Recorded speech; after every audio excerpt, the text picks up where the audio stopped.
Vamos à análise com o comentador de política da RTP, Ricardo Jorge Pinto. Ricardo, boa noite. Olá, Antes de anteciparmos o que poderá ser a solução para o problema grego, deixa começar por esta carta, porque temos a oposição e figuras de proa da sociedade portuguesa a pedirem a inversão do posicionamento do governo português sobre a situação grega, e temos este primeiro-ministro de Portugal a dizer que não está em causa uma questão de antipatia em relação a Alexis Tsipras, que não está em causa qualquer questão relacionada com o gostar-se ou não gostar-se da figura. Está em causa uma questão de solidariedade feita por Portugal, dizendo Passos Coelho que fomos o país europeu que mais esforço fez para ajudar a Grécia. Este argumento é compreensível? Colhe? Não colhe? O que é que te sugere dizer sobre este argumento de Passos Coelho? Mantém aquilo que é uma dicotomia que existe dentro da sociedade portuguesa, entre aqueles que consideram que o governo português está no rumo certo e que não pode aceitar aquilo que é uma vontade da Grécia de quebrar regras que Portugal se esforçou por cumprir, e depois há os outros, aqueles que consideram que, na verdade, estas medidas de austeridade não deram resultado em Portugal, não deram resultado na Grécia e têm agora que ser modificadas. Em primeiro lugar, na Grécia, onde o Syriza está, de alguma maneira, a tomar a dianteira, e, por exemplo, Francisco Louçã, um dos subscritores dessa carta, diz mesmo que o Syriza é, no fundo, o governo ou o partido que está a defender os interesses dos portugueses e que, na verdade, Portugal, ao não solidarizar com o governo grego, está a cometer um erro que acabará por, de alguma maneira, danificar não apenas os interesses dos portugueses, mas os interesses europeus.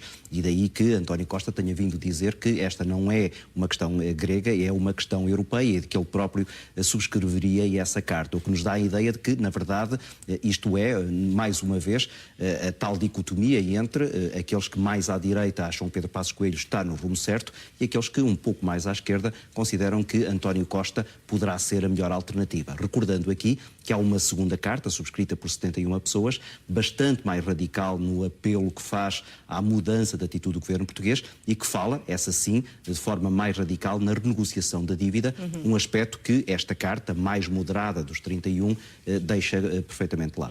Não serve, portanto, de desculpa o facto da Grécia, ou serve de desculpa, pelo contrário, o facto da Grécia ter tido soluções únicas e excepcionais para o governo português não condescender em relação às pretensões do novo governo de Atenas? O argumento mais compreensível por parte de Pedro Passos Coelho é o argumento de que Tsipras está, no fundo, a governar contra um programa que ele nunca quis aceitar. Enquanto Pedro Passos Coelho diz, quando eu aceitei governar com estas regras, e é estas regras que eu quero manter, e mantendo-as, com o sacrifício dos portugueses, é natural que queira que outros países, como o caso da Grécia, as mantenham também, para não haver aqui uma desigualdade que provocaria uma sensação de injustiça. Daí que quer o governo português, quer o governo irlandês, tenham chamado a atenção para o facto de, se por acaso se começarem a criar novas condições para a Grécia, essas condições terem que ser extensíveis ao caso português, ao caso irlandês, e a partir daí a outros países, em particular a Espanha e a Itália, criando uma bola de neve que seria absolutamente insustentável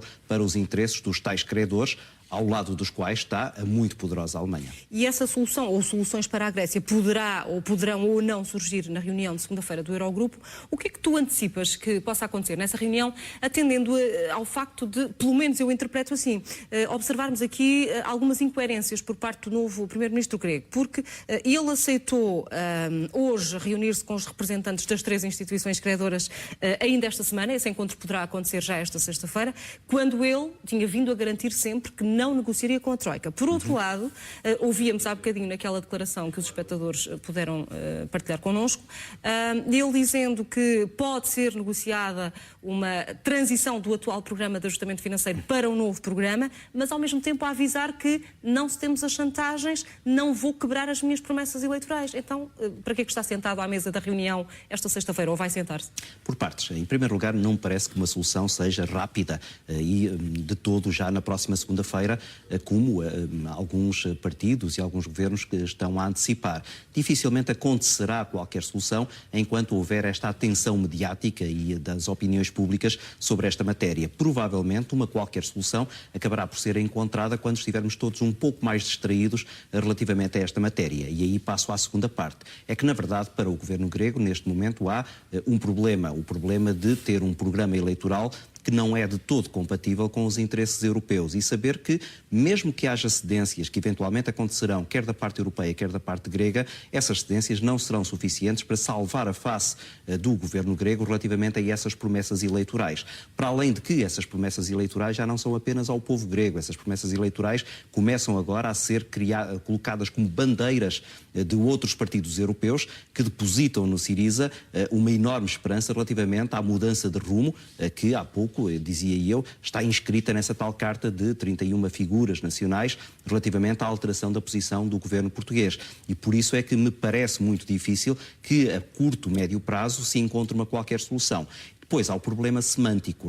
O Tsipras já veio dizer que muitas vezes há uma má tradução daquilo que ele diz e de que o que ele diz não coincide com aquilo que ele, na verdade, queria dizer, mas parece-me, sem querer fazer juízos de valor sobre a sua intenção, que, na verdade, para o governo grego e, em particular, para o Primeiro-Ministro e para o Ministro das Finanças, há aqui uma deliberada intenção de ir baralhando um bocadinho aquilo que é a percepção que as pessoas têm das suas posições, daí que a tua perplexidade seja partilhada por muitas pessoas, também por mim, em relação àquilo que, na verdade, neste momento, o governo grego quer. E o governo grego, neste momento, basicamente, quer ganhar tempo até poder encontrar um momento em que essas tais cedências que eventualmente terá que fazer, porque a sua posição está muito mais isolada, Pedro Passos Coelho não está em falta de sintonia com outros governantes europeus, em particular com os governantes socialistas, e daí que me pareça que da parte do Partido Socialista Português e de António Costa em particular, haja algum arrojo nesta demarcação em relação a outros partidos à volta dos quais